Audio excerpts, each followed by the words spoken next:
오늘 새벽에 나눴던 말씀이 있죠. 요한복음 20장 19절 말씀 우리 같이 한번 읽습니다. 이날 곧 안식 후 첫날 저녁 때에 제자들이 유대인들을 두려워하여 모인 곳의 문들을 닫았더니 예수께서 오사 가운데 서서 이르시되 너희에게 평강이 있을지어다. 부활하신 예수님께서 제자들에게 그리고 오늘 이 시대를 살아가는 믿음의 사람들인 저와 여러분들에게 향한 간절한 소원이 있으십니다. 그것은 바로 너희에게 평강이 있을지어다. 평강입니다. 주님은 오늘 우리를 향하여 우리의 삶이 평강을 누리며 평강 속에 살아가기를 소원하시고 꿈꾸고 계신다는 것입니다. 여기서 말하는 이 평강이라는 이 단어요, 이 단어를 헬라어 언어를 통해서 보니까 에이레네라는 단어입니다. 이 단어는 평강, 평안 이렇게 번역이 됩니다. 평안, 어디서 많이 들어본 단어이죠. 어디서 많이 들어봤어요? 우리 교회 올 때마다 듣습니다. 우리가 다른 사람들에게 교회에 대한 이야기할 때마다 우리 입에서 말을 합니다. 평안. 이 말에 좀 더 깊은 의미를 따져보니까 이런 의미예요. 하나님과의 회복의 관계 속에서 누리는 영적 기쁨이요 영적 희락, 이것을 평강이라고 하고 평안이라고 하는 것입니다. 세상이 주는 것이 아닙니다. 하나님의 관계 속에서 예수님의 십자가 구속의 사건을 통과한 사람들이 하나님과의 관계 속에서 누리는 것, 그것이 곧 평강이고 평안인 거예요. 그래서요, 성경을 보십시오. 예수님께서 이 에이레네라는 단어를 요한복음 14장 27절에서 똑같은 단어를 사용하시는데, 이 단어를 사용하실 때 주님이 이렇게 말씀하십니다. 요한복음 14장 27절입니다. 평안을 너희에게 끼치노니 곧 나의 평안을 너희에게 주노라. 내가 너희에게 주는 것은 세상이 주는 것과 같이 아니하니라. 할렐루야. 하나님의 백성들이 누리는 평안은 세상이 주는 것이 아닙니다. 주님은 말씀합니다. 나의 평안을 너희에게 주노라. 성부 하나님과의 관계 속에서 성자 예수님이신 주님께서 끊임없이 그 관계 속에서 누리셨던 그 평안을 우리들에게 주신다는 말이에요. 여러분, 우리 교회 이름이 뭐예요? 평안교회입니다. 여러분, 평안교회인 것을 기억하시기 바랍니다. 교회 이름이 얼마나 좋은지 몰라요. 성경에 나와 있는 수많은 단어들 중에 참 평안이라는 이 단어처럼 참 좋은 단어도 드문 것 같아요. 평안교회. 그런데 우리가 이 평안교회, 우리 교회 이름을 계속 이야기를 하는 중에 혹시 편안교회라고 착각해서는 안 됩니다. 편안교회 이렇게 오해해서는 안 돼요. 우리 교회는 편안교회가 아니라 평안교회입니다. 할렐루야. 우리 교회 이름이 뭐라고요? 평안교회입니다. 평안교회는 끊임없이 하나님과의 관계 속에서 영적인 기쁨과 영적인 희락을 누리는 교회라는 말이에요. 하나님과의 관계 속에서입니다. 이게 대단히 중요해요. 예수 그리스도 안에서 우리는 하나님과의 관계가 화목의 관계로 회복되었습니다. 그리고 하나님의 백성이 되었습니다. 지금도 끊임없이 하나님의 백성으로서 하나님과의 끊임없는 깊은 관계 속에서, 그분과의 교제 속에서 끊임없이 영적인 기쁨과 영적인 희락을 하나님은 우리가 누리기를 원하시는 거예요. 얼마나 우리를 향하여 그 마음이 간절하셨으면 교회 이름을 평안교회라고 지어주셨겠어요. 평안교회. 너무 멋지잖아요. 우리 교회가 편안교회가 아니고 뭔 교회라고요? 평안교회입니다. 평안교회 송도에 걸맞게 우리 끊임없이 하나님과의 깊은 영적 관계 속에 살아가시기를 축복합니다. 그 하나님과의 끊임없는 교제 속에서, 끊임없는 관계 속에서 영적인 기쁨을 누리고 영적인 희락을 느끼고 영적인 즐거움 속에서 날마다 춤추는 성도의 삶, 이 사람들이 평안교회 식구들인 줄로 믿습니다. 이 부활의 아침에요, 이 은혜가 우리들에게 모두 임했으면 참 좋겠어요. 오늘은요, 나사로야 나오라 라는 제목을 가지고 말씀의 은혜를 함께 나누기를 원합니다. 예루살렘에서 한 오리쯤 떨어진 곳에 베단이라는 마을이 있었습니다. 이 마을에 많은 사람들이 살았는데 그 중에 마르다, 마리아, 나사로 3남매가 또한 같이 살고 있었습니다. 성경에 보니까 그들의 부모에 대한 소개가 없습니다. 다른 가족에 대한 소개가 없습니다. 아마도 마르다, 마리아, 나사로는 서로 의존하며 서로 의지하고 살아가는 세 남매가 살아가는 가정이었던 것 같습니다. 그런데 어느 날 기둥 같은 역할을 했던 오빠 나사로에게 큰 병이 찾아왔습니다. 그 질병에 걸리더니 오빠가 죽어가는 것입니다. 위급한 상황입니다. 그래서 마르다와 마리아는 급히 예수님께 사람을 보내가지고 긴급 신방을 요청했습니다. 주님, 우리 오빠가 지금 좀 이상해요. 주님, 우리 오빠가 지금 위급해요. 주님, 빨리 와주세요. 빨리 오셔서 신방해 주세요. 그런데 예수님은 나사로의 이 병은 죽을 병이 아니라 하나님의 영광을 드러낼 병이라고 말씀하시면서 지체하셨습니다. 그러는 중에 나사로는 죽게 되었고, 예수님은 베단이 그 마을 상갓집을 찾아서 나사로가 죽은 후에 그 집을 찾아갔습니다. 예수님께서 찾아가 보니까 마을 사람들이 나사로 장례식이 다 끝났음에도 불구하고 아마 마르다와 마리아를 위로하기 위해서 오래도록 남아 있었던 것 같습니다. 많은 사람들이 여전히 그 상갓집에 문상객이 되어서 남아 있습니다. 그리고 마르다와 마리아는 슬픔에 빠져 있습니다. 그때 그 장면을 보시고 예수님은 이렇게 하셨습니다. 오늘 보면 35절 보면 성경이 이렇게 말씀합니다. 예수께서 뭘 흘리시죠? 눈물을 흘리시더라. 예수께서 눈물을 흘리시더라.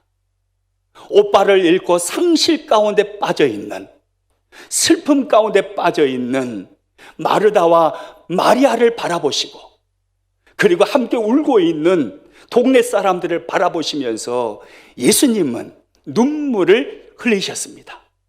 하나님이신 그분이 우셨다 이 말입니다. 여러분, 왜 예수님은 눈물을 흘리셨을까요? 오늘 본문은 아니지만은 33절에 가서 보면 예수님께서 눈물을 흘리신 이유를 두 가지로 성경이 설명을 해줍니다. 같이 한번 읽습니다.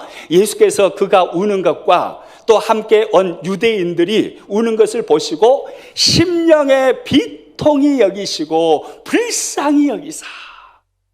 이 두 가지 이유 때문에 예수님은 눈물을 흘리셨습니다. 첫째, 심령의 비통이 여기셨습니다. 마음의 비통이 여기시는 마음을 예수님이 가지셨어요. 그래서 눈물을 흘리셨다는 거예요.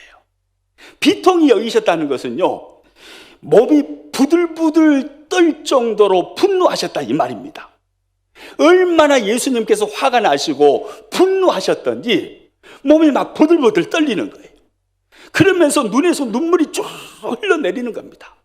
여러분, 왜 상갓집에 찾아오신 주님은 몸이 부들부들 떨릴 정도로 분노하시면서 화를 내시면서 그렇게 눈물을 흘리셨을까요?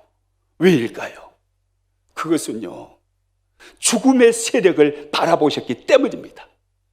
죽음의 권세를 바라보셨기 때문입니다.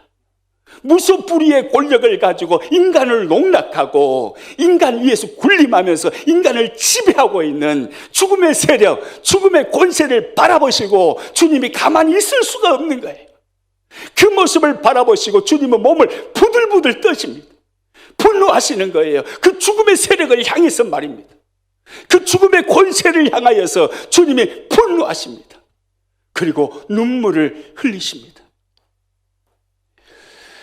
여러분, 언제부터 인간에게 이 죽음의 권세, 죽음의 세력이 들어와서 인간을 지배하기 시작했습니까? 아담과 하와가 에덴 동산에서 선악을 알게 하는 나무의 실과를 따먹는 그 순간부터 모든 인류는 죄인이 되었고, 그때부터 죽음의 세력, 죽음의 권세 아래에 놓이게 된 것입니다.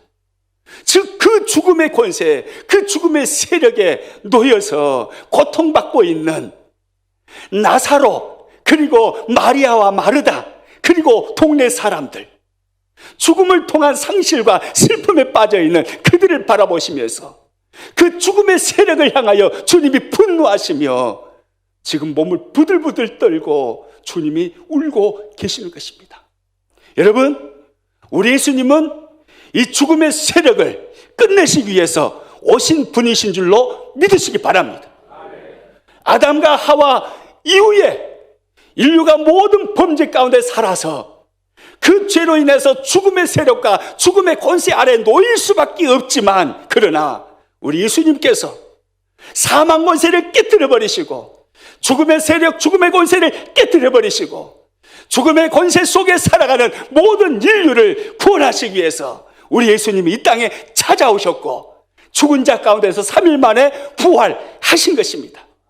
그분은 생명의 주님으로 우리 가운데 찾아오셨습니다. 할렐루야. 여러분, 또 예수님은 왜 눈물을 흘리셨을까요? 오늘 보면 33절 말씀 다시 한번 읽습니다. 예수께서 그가 우는 것과 또 함께 온 유대인들이 우는 것을 보시고 심령의 비통이 여기시고 불쌍히 여기사. 두 번째 이유는 왜 주님이 하나님이신 그분이 눈물을 흘리셔요? 불쌍히 여기시, 불쌍히. 예수님은요, 마르다와 마리아, 오빠를 잃은 그 상실 속에 슬퍼하는 그들을 바라보시면서 불쌍히 여기셨어요. 그래서 그들의 눈물에 같이 동참하신 겁니다.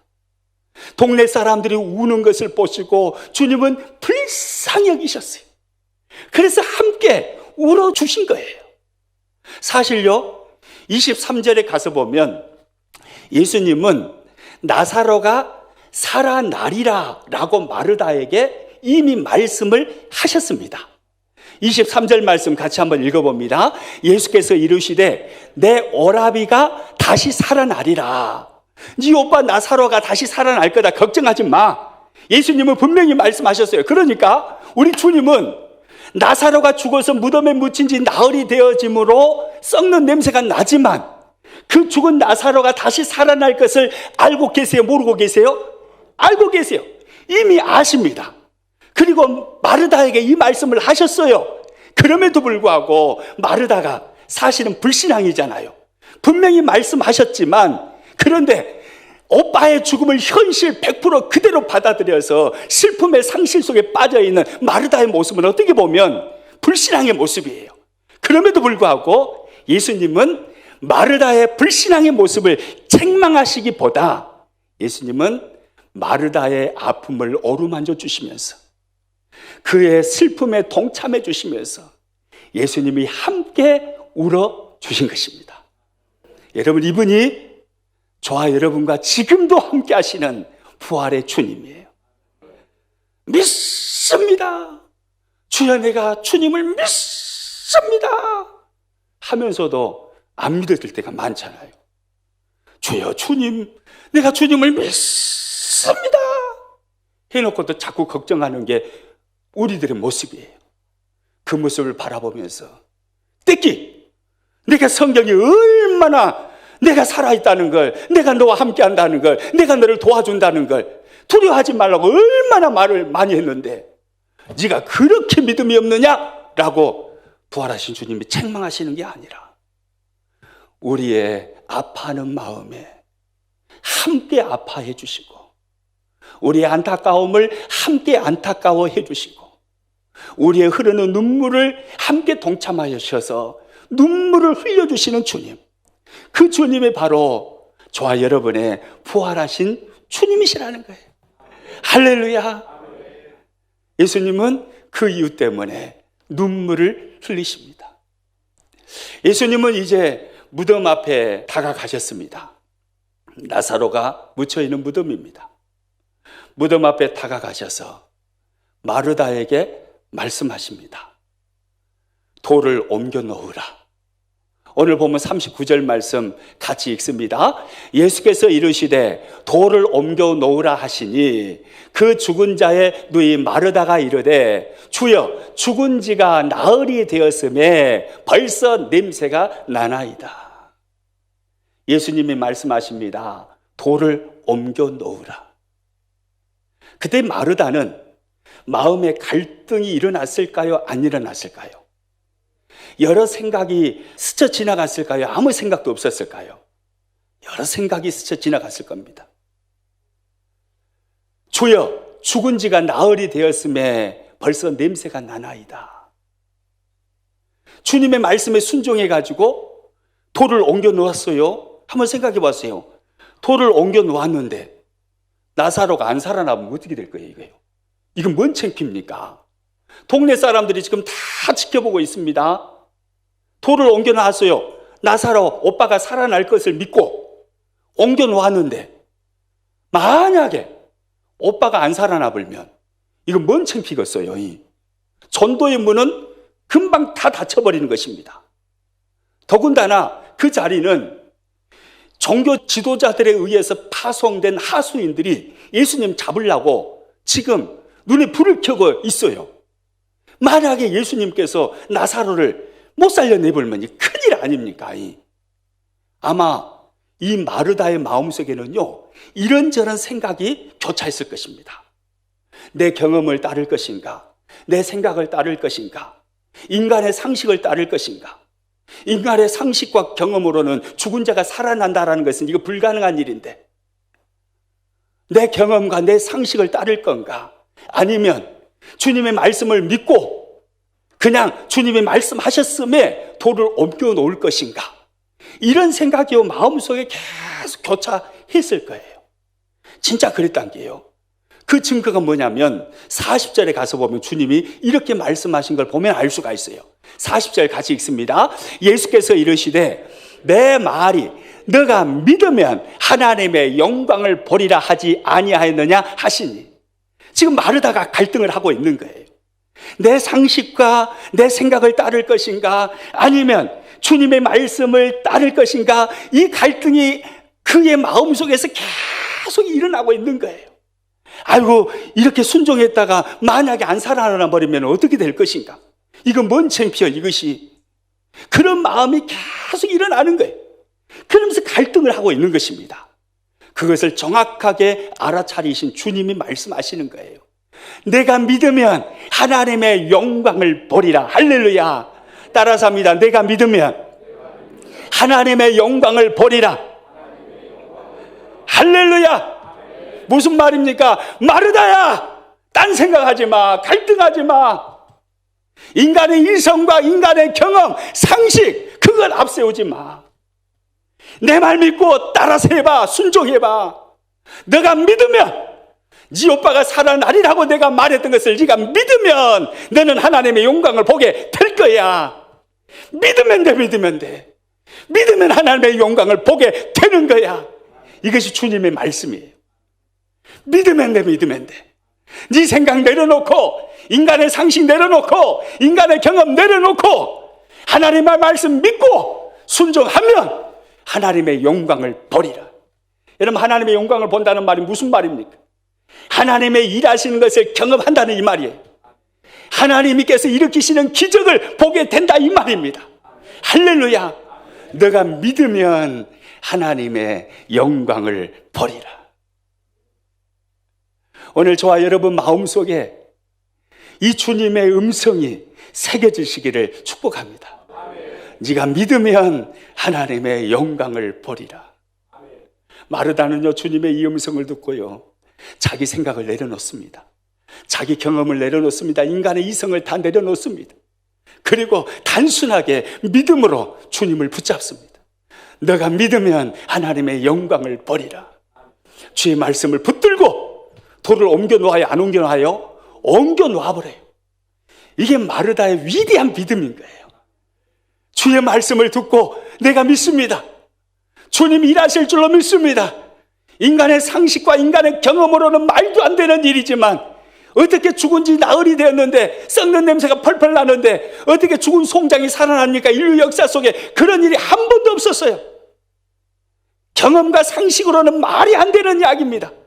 그런데 마르다는 결단하는 거예요. 인간의 경험과 상식으로는 말이 안 되지만, 그러나 내가 주님을 믿습니다. 역사의 주인이 주님이신 것을 믿습니다. 세상을 주장하시는 분이 주님이신 것을 믿습니다. 인간의 생사화복을 주장하시는 분이 바로 주님이신 것을 내가 믿습니다. 주님이 한다고 하시면 하실 줄로 내가 믿습니다. 마르다는요, 믿음으로 결단하는 거예요. 그리고 돌을 옮겨 놓는 거예요. 그때 주님의 기적과 역사가 일어나는 거죠. 여러분, 우리는 여기서요, 참 중요한 진리 하나를 발견할 수가 있습니다. 마르다가 돌을 옮겨 놓는 그 행위를 통해서 참 놀라운 진리를 우리가 배우게 되는데요, 그것은 하나님의 기적이 일어나기 위해서는요, 내가 할 일이 있고, 즉 사람이 할 일이 있고, 또 하나님이 하실 일이 있다라는 거예요. 사람의 할 일, 하나님이 하실 일, 이 두 가지가 더하여져서 기적이 나타나게 된다는 것입니다. 돌을 옮겨 놓는 것은 누가 할 일이에요? 마르다가 할 일이에요. 이것은 마르다의 일이에요. 죽은 나사로를 살려내시는 일은 누가 하실 일이에요? 주님이 하실 일, 하나님이 하실 일이에요. 사람이 할 일이 있고 하나님이 하실 일이 있다는 거예요. 복음을 전하는 것은 사람이 할 일입니다. 그러나 그 복음을 통해서 열매 맺는 일은 누가 하십니까? 하나님이 하시는 것입니다. 봉사하는 일은 누가 할 일이에요? 사람이 할 일이에요. 봉사에 대한 축복을 주시는 분은 누구 몫입니까? 하나님의 몫인 거예요. 공부하는 학생이라고 생각해봐요. 공부하는 학생이, 공부는 누가 할 일입니까? 학생이 할 일이에요. 공부를 해야지요. 학생이니까. 그 일을 하나님께서 학생에게 맡겨주셨어요. 그리고 그 결과는 누가 주십니까? 하나님이 주시는 거예요. 이게 성도의 삶의 자세인 것입니다. 여러분, 사업하시는 분도 마찬가지예요. 지금 이 시대에 얼마나 세상이 급속하게 변합니까? 급변하는 이 세상 속에서 사업을 한다는 것 쉽지 않을 것입니다. 끊임없이 세상을 읽는 눈이 있어야 됩니다. 그래서 끊임없이 변화를 일으켜야 합니다. 포스트 모던 시대의 사람들의 특징, 이 시대의 문화, 사람들의 성향, 이것을 연구하고 이것을 배워서 그들에게 맞는 사업으로 끊임없이 변화시켜 가야 한다는 거예요. 그때 놀라운 일이 일어나게 되는 거죠. 그런데 변화는 하지 않고 A것만 고집하면서 안일하게 가만히 있다가 어려움을 당해요. 그리고 나서 하나님이 은혜 안 주셨다라고, 하나님이 이렇게 하셨다고. 이거 맞아요? 틀려요? 틀린 거예요. 여러분, 80년대만 해도요, 세계 전자제품 시장을 주름잡던 회사들이 있었어요. 잘 아실 겁니다. 일본의 소니, 파나소닉, 이런 회사잖아요. 그 당시 우리나라 삼성하고 LG는요, 그때는 금성이죠. 삼성하고 금성은요, 뭐 축에도 못 끼었어요. 소니, 파나소닉 따라갈 수가 없는 것입니다.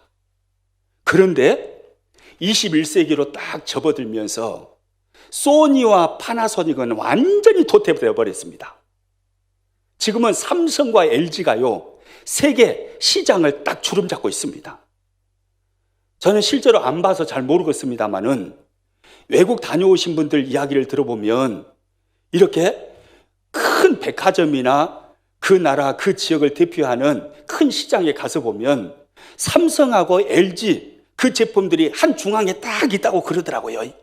여러분, 80년대 세계 전자제품 시장을 주름잡았던 소니와 파나소닉, 21세기에 접어들면서 왜 사람들의 기억 속에도 남아있지 않는 그런 회사로 도태돼 버렸을까요? 변화하지 않은 겁니다. 아날로그를 계속해서 고집하는 거예요. 시대가 디지털 시대로 바뀌어가는데 계속해서 아날로그, 그것만 고집하는 거예요. 그러다가 삼성과 LG가 디지털에 눈을 뜨면서 반도체 사업 개발하고 하면서 완전히 뒤집어 버린 것입니다. 변화예요, 변화. 시대를 읽을 줄 아는 변화. 이 변화를 보는 눈이 있어야 되는 거예요.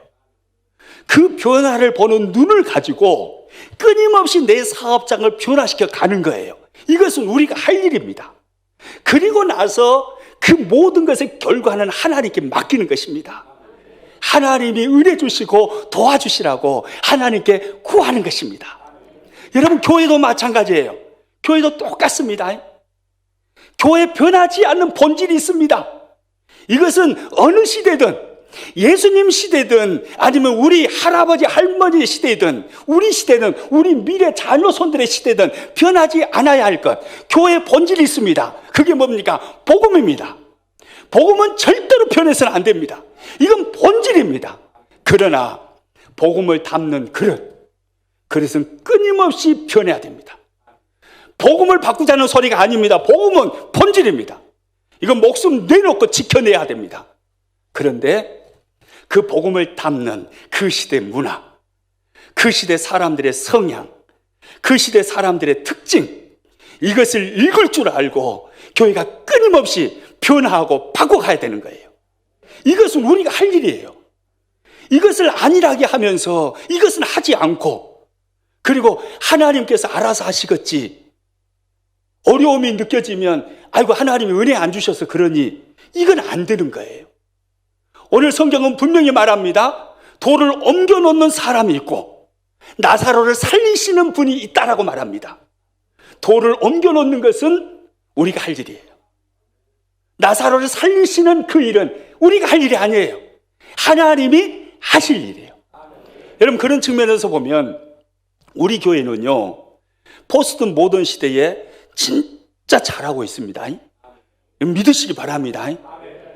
시대의 변화를 읽어가면서 후현대주의 사람들의 성향과 특징들을 살펴가면서 교회의 본질인 복음은 변하지 않지만, 그러나 그 복음을 담는 그릇, 교회의 모습은 끊임없이 바꿔가는 것, 우리가 지금 얼마나 잘하고 있는지 몰라요.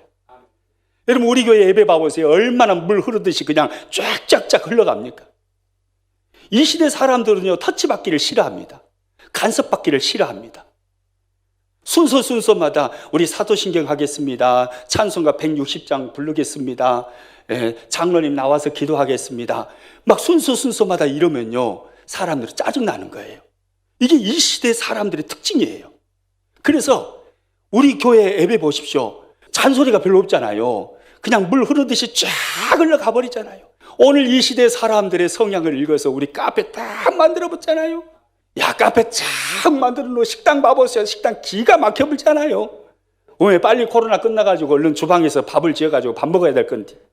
이 시대를 읽는 거예요, 이 시대를. 시대를 읽으면서 교회 변화를 주는 것입니다. 이게 얼마나 중요한 이야기인지 몰라요.